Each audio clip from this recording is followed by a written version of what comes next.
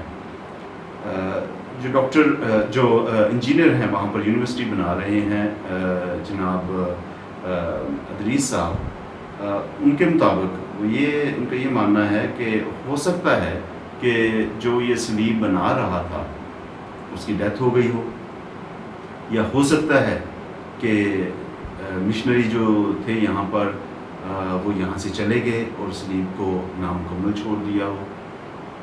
پھر وہاں پر مقامی سطح پر لوگوں کا یہ بھی خیال ہے کہ شاید یہ فلی ہے. فلی جو ہے وہ ایک اسٹرکچر ہوتا ہے جو گھروں کے تعمیر میں استعمال ہوتا ہے. تو لیکن فلی کا جو کانسیپٹ ہے اس کو انجینئر ادریس نے بھی رد کیا ہے، اور جو پروفیسرز ہیں انہوں نے بھی اس کو رد کیا ہے، کیونکہ اتنی دیو ہیکل بلڈنگ ہمیں وہاں پر کوئی نہیں قریب ملتی.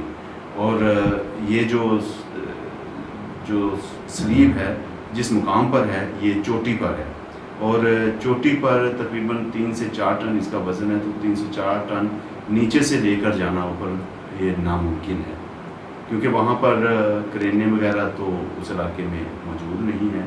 تو کس طرح سے وہاں پر لے کر گئے ہیں اگر یہ ماڈرن سلیب ہے. تو ابھی تک ہمیں اس سلیب کے یہ پتہ نہیں ہے کہ یہ کس صدی کی ہے. گو کہ یونیورسٹی بلتستان نے اس کی عمر کا اندازہ اس طرح سے لگایا کہ شاید یہ 1000 سال پرانی ہو یا 500 سال پرانی ہو. اور اس کی وجہ بڑی معقول نظر آتی ہے بطور ہسٹورین ہوتے ہوئے کہ 6ویں 7ویں صدی میں اس وقت بدھزم وہاں پر موجود تھا، اور بدھزم زوال پذیر ہو رہا تھا. اسلام اس علاقے میں 14ویں صدی میں آیا ہے. تو اس سے پہلے اسلام سے پہلے اور بدھزم کے بعد یہ ایک درمیانی حصہ ہے جس میں ہم دیکھتے ہیں ہو سکتا ہے کہ یہاں پر مسیحیت ہو. اور اس کے شواہد جو ہیں یہ بڑے مضبوط ہو رہے ہیں جیسے جیسے یہ تحقیق آگے بڑھ رہی ہے. تو مختلف قبائل یہاں سے گزرے ہیں. ہو سکتا ہے جو منگولیا کا ایک ترک منگولیا کا ایک ٹرائب تھا کیرات قبیلہ، جس کے بادشاہ نے 1009 میں مسیحیت کو قبول کیا تھا. اور پھر یہ جب منگول پاورفل ہوئے ہیں ان کے ساتھ انہوں نے بنو عباسیہ کے خلاف جنگیں لڑی ہیں. تو منگول سے ہوتے ہوئے یہ اس علاقے سے ہو سکتا ہے گزرے ہوں، اور کیرات قبیلہ وہ یہاں پر آ کر بسا ہو، یا ہو سکتا ہے کہ انہوں نے یہاں پر منادی بھی کی ہو. امکان ہے، ممکن ہے کہ یہ سلیب کیرات قبیلے سے تعلق رکھتی ہو. پھر اس کے علاوہ 1 صدی میں سلطنت فارس جو کہ بلتستان گلگت کے مغرب میں موجود ہے، وہاں پر مسیحیت پہنچ چکی تھی. اور سلطنت فارس سے بھی ہو سکتا ہے کہ مسیحیت یہاں پر آئی ہو. شاہراہ ریشم جو کہ سڑکوں کا ایک جال تھا جس نے وسطی ایشیا کو چین سے ملایا ہوا تھا، سلطنت فارس کو وسطی ایشیا سے ایون یہ قسطنطینیہ سے ملایا ہوا تھا، اور پھر سینٹرل ایشیا وسطی ایشیا کو جنوبی ایشیا سے ملایا ہوا تھا. تو ہو سکتا ہے کہ ان علاقوں اس جال کو جو شاہراہ ریشم ہے، سڑکوں کا جال ہے، اس کو مشنری نے استعمال کیا ہے اور وہ یہاں پر آئے ہیں مسیحیت کا پیغام لے کر. تو مختلف پاسبلٹیز ہیں، امکانات ہیں، ممکنات ہیں، لیکن جیسے جیسے ریسرچ آگے تحقیق آگے بڑھے گی یہ جو چیزیں ہیں، یہ جو بادل ابھی تک ریسرچ پر چھائے ہوئے ہیں، یہ آہستہ آہستہ چھٹ جائیں گے اور جو حقیقت ہے وہ ہمارے سامنے آ جائے گی. اس کے جو وہاں کے لوگ ہیں، یہ بلتی لوگ ہیں. یہ حصہ جو تھا یہ گریٹر تبت کا حصہ تھا. اس کو چھوٹا تبت کہا جاتا تھا، لٹل تبت کہا جاتا تھا. پھر اس سے آگے جائیں تو اس کو گریٹ تبت کہا جاتا، بڑا تبت کہا جاتا جو لداخ کا ایریا ہے. اور پھر اس سے اب ہم آگے جاتے ہیں، اس کو گریٹسٹ تبت کہا جاتا تھا، تبت عظیم یہ کہا جاتا تھا، جس کا کیپٹل سپارن تھا. اور سپارن میں ہم دیکھتے ہیں کہ 14ویں صدی میں فرانسسکن مشنریز آئے ہیں، فرانسسکن فرائز آئے تھے یہ سپارن کے علاقے میں، اور جو بڑا تبت ہے جس کا کیپٹل لداخ تھا، گوگے وہاں پر شہر ہے، لی وہاں پر شہر ہے، تو وہاں پر انہوں نے اپنا مشن شروع کیا تھا. پھر اس کے بعد جیزوٹس یہاں پر 17ویں سے 18ویں صدی میں آئے ہیں. پھر جیزوٹس یہاں سے چلے گئے، اور پھر کیپوچن فرائرز یہاں پر آئے ہیں. انہوں نے آ کر یہاں پر منادی کی ہے جو گریٹسٹ تبت یا گریٹر تبت ہے. لیکن ہم یہ وثوق سے کچھ کہہ سکتے ہیں کہ فرانسسکنز اور کیپوچنز یہ بلتستان کے علاقے میں داخل نہیں ہوئے. لیکن میرا یہ بھی ماننا ہے، میں یہ امکان پیش کر رہا ہوں کہ وہ لوگ جن کو جیزوٹس نے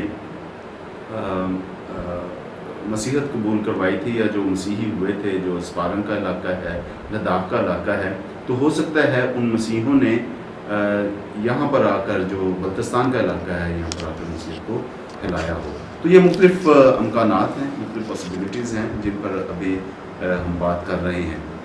تو پاکستان میں اس کی دریافت ایک نیا موڑ کھول رہی ہے.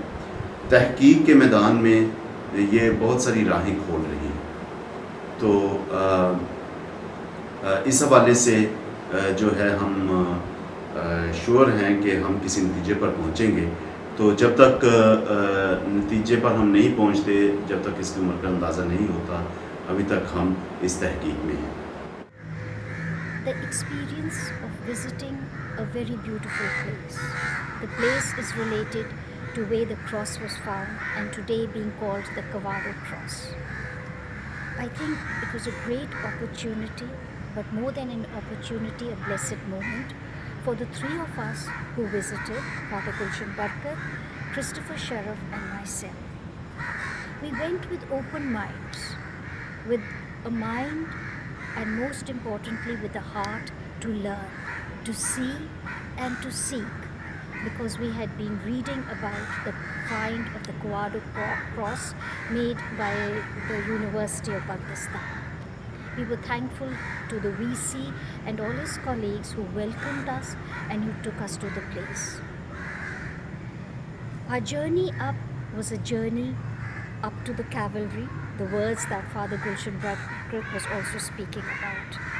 And lo and behold, when we saw it, we said in our hearts, because later we all talked to each other and we said, indeed it was a cross. The cross, or this find, this relic, whatever it is, has yet to be unfolded further through experts, through greater scholarship, through collaboration with the University of Baltistan and with other experts from all around the world. Because this find is a find for the people of Baltistan, for Pakistan, but also for the world and for Christianity at large.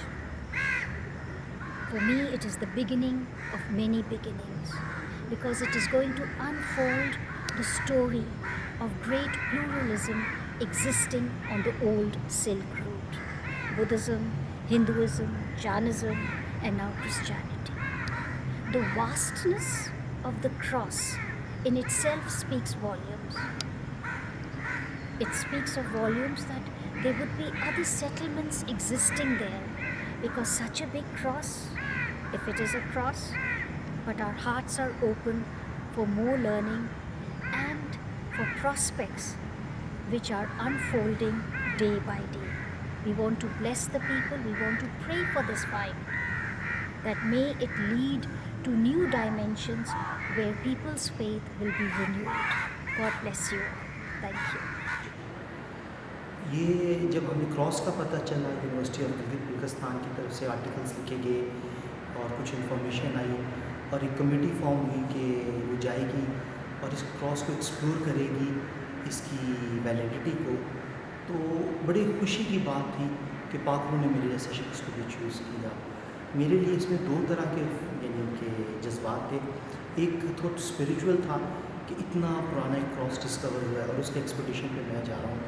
اور دوسرا تھوڑا worldly بھی تھا کہ جب ادھر میں جاؤں گا تھوڑا لوگوں کو ملوں گا تو ظاہری بات ہے میرا بھی ایک ایکسپوجر بڑھے گا اور میں اس چیز کو ایکسپیرینس کروں گا تاکہ کل کو جب ہسٹری میں نام آئے تو ہمارا بھی نام آئے. لیکن جب اس کیفیت کے ساتھ آپ وہاں پہ پہنچے ہیں, وہاں پہ اترے ہیں, وہاں پہ لوگوں کو ملے ہیں اور ایونچولی جس دن ہم اس پہاڑی پر گئے ہیں گلشن آباد کوڈو ولیج کے اندر, جیسے ہم کراس ہماری نظر میں آیا ہے, ہماری ویزیبل سائٹ میں آیا ہے, ہماری جو ایکسپیڈیشن کی ٹیم کی ہماری فیلنگس تھوڑی چینج ہونا شروع ہوئی. اینڈ دا مومنٹ ہم نے اس کراس کو دیکھا تو اس کا جو کرسما تھا اس کراس کا, اس سے ہمیں فیل ہوا کہ یہ کوئی اور چیز نہیں ہے, ہمارا ایکچوئل کرسچن کراس ہے. اس کے ساتھ اسلام آباد راولپنڈی ڈائسیس کے لیے یہ فخر کی بات ہے کہ کوادرو کی صلیب اس کی سرزمین سے دریافت ہوئی ہے, کیونکہ اسلام آباد راولپنڈی ڈائسیس کی حدود گلگت بلتستان تک پھیلی ہوئی ہے. اسلام آباد راولپنڈی ڈائسیس کے بشپ فضیلت مآب arch bishop doctor Joseph Arshad نے کوادرو کی صلیب کی دریافت کو خوش آئند قرار دیا ہے اور اپنی خوشی کا اظہار کیا ہے. آئیے ان کا پیغام سنتے ہیں. پاکستان ہمارا پیارا وطن ہے اور اس کا چپا چپا حسین وادیوں, بہتے دریاؤں اور خوبصورت نظاروں پر مشتمل ہے. خاص طور پر ہم سب جانتے ہیں کہ پاکستان کے شمالی علاقہ جات نہایت ہی خوبصورت ہیں اور ہر سال بہت سے مقامی لوگ اور عالمی سیاح ان علاقوں کا وزٹ کرتے ہیں. ان وادیوں میں بلتستان کے علاقہ جات میں کوردو کے مقام پر یونیورسٹی آف بلتستان کے وسیلے سے ایک صلیب دریافت کی گئی ہے جسے کاوردو کراس کے نام سے ابھی جانا جاتا ہے. اس صلیب کی دریافت یہ ظاہر کرتی رہی ہے کہ صدیوں پہلے یہاں پر مسیحیت کی موجودگی پائی جاتی ہے اور یہاں پر مسیحی لوگ بستے رہے ہیں. میں اس صلیب کی دریافت کے موقع پر یونیورسٹی آف بلتستان کے وائس چانسلر ڈاکٹر محمد نعیم خان اور ان کی پوری ٹیم کو مبارکباد پیش کرتا ہوں. اس صلیب پر ابھی بہت سے ماہرین تحقیق کریں گے اور یہ واضح ہوگا کہ یہ صلیب کتنی پرانی ہیں اور کس دور میں یہاں پر مسیحی بستے رہے ہیں. تاریخ میں بہت سے حقائق کو جاننا ضروری ہوتا ہے اور جب ماہرین اس کی تحقیق کریں گے تو بہت سے حقائق دنیا کے سامنے ظاہر ہوں گے. میں آنے والے وقتوں میں جو لوگ بھی یونیورسٹی آف بلتستان اور ماہرین جو سبھی اس میں شامل ہو کر ان کے حقائق کو واضح کرنے میں دلچسپی رکھتے ہیں, میں ان کے لیے نیک تمنائیں اور ان کے لیے دعائیں جو ہے وہ پیش کرتا ہوں. خدا ان سب کو اس نیک کام میں اپنی برکات اور فضائل سے مالا مال